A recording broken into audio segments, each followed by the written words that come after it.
Guys, we've got a Vantage S here with a defective window mechanism. Right guys, so you first want to start on the underside of the door here. There will be 4 Torx 15s screws that look like those. You want to just remove those from the bottom of the door. I'd advise using screwdrivers or extended Allen keys and Torx for this job, so that you're not scratching up against the leather with the base of your sockets or whatnot. Now, after removing those 4, you should find the bottom of the door card is now more or less free. We've got one hidden up in the top corner up there. And we're just gonna have a look. I can see this lower one here definitely needs to be removed. I think that can stay on, that's fine. And then we're gonna have a quick look at these 2 Allen keys, which are Allen key size 5 mil. And then we can open that, and that should allow the door card to come off its clips and move forward. Now I've got all the 4 lower screws, 4 lower screws, apologies. One in there, and that top corner over there are all now removed from the vehicle. Lastly, I've used my size 5 Allen key to remove these 2 bolts, and I've put no pressure on the door card, no prying tools or anything needed. As soon as you open those bolts, you'll see the door card is now nice and free and ready to come away. I had to study this for a little while to get to what I'm looking at next. I noticed the cable for the door, the bone door cable that comes into here is very short. It runs into there, into the body, and there's no real way to get to anything to take it off. Okay, so once you've unbolted these 2 screws, if you're very careful with the door bar, you will be able to, may need a little bit of persuasion, but it will come off. It won't come off that easy. And then you can see inside, you can disconnect your cable hook, and then you can just undo or loosen just pry back on those clips on the outside to raise the cable out, and then the cable will be able to post through that hole there. Okay guys, so you may be taking the door card off for different reasons. As explained in the video, this one is for the window linkage that's got a problem. We could still hear the motor. We're going to be testing that independent of the linkage once we've disconnected it all. But just to bring you up to scratch, we're taking the door card off, obviously removed all the pillar and whatnot.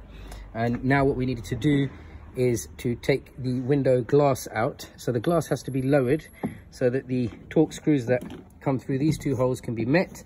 Unscrew them, just carefully separate the section here, the clip that pinches the glass, and the glass will come out and pop that away safely. So we haven't got a glass anymore. Now we're going to take out all this mechanism, because it's all broken up. There's pieces of it all over the place. Some little teeth here that have been sheared off somewhere. So what we're going to do now is undo this 10 mil. I believe there should be one down there. Oh, it's not a 10 mil, but we'll undo this one here.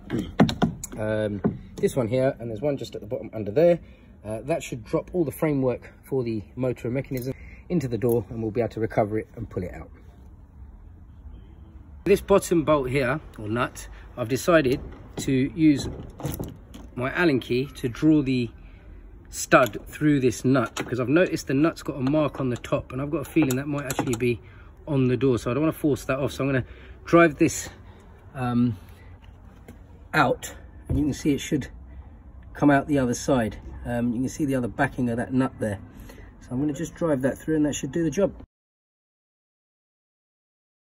Unfortunately, I don't have a video man whilst doing it, but in essence, when putting the regulator back in, obviously it all folds up. I've gone in diagonally first to get this difficult one in. It's very tight in there. There is a bit of a trick to kind of getting it in, rather than have the mechanism in the door facing you, which the wires and will force it, sorry, the cables will force it to sort of push in either direction. I find the more diagonal the unit inside here, sort of the top facing me and the bottom facing away from me, it's able to wiggle down to that hole. That was the most trickiest. Once that pokes through, I put a little nut on it. Then I got this one, the vertical top end up, put a little nut on it. Then I did the lower one, which is also quite big and tricky to get to, and then I did the top one. Now I'm just going to tighten those all up. Then I shall plug in the motor and mount the motor, and then we'll drop the glass in, and hopefully we'll have a working window by the end of this. Okay guys, so when you come to mount the motor, the holes on the motor, the plastic has not been tapped yet, so these will have to self-tap. So do line them up, don't drive one whole screw in. Obviously make sure you've got it nice and centralized before you tighten it up, and then obviously plug the motor in, and I think the electrics is bingo. Right, once your window's in, you've tightened up the 2 screws through the holes. Just make sure there's no wires in the way. There is a clip on the underside of the motor that clips in to retain one of the cables. Just ensure that this is kept more towards this side, so it's not putting load on this. And then carefully, one touch at a time, not using the full operation, just drive the window up and down and make sure there's nothing in the way.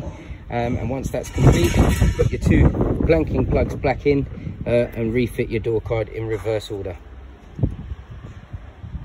Okay, a quick tip, because there's not enough loom on the window switch for you to connect the window switch and raise the door card up and over the 3 supporting prongs in here, unfortunately you've got to hang the door card first and then plug in the loom, which is what it is. You're not going to get to it through here because there's not enough gap and you don't want to risk breaking anything. So unfortunately, once you hang the door card, before you tap it all the way down, you're gonna have to lie down underneath, reach up and plug the loom in.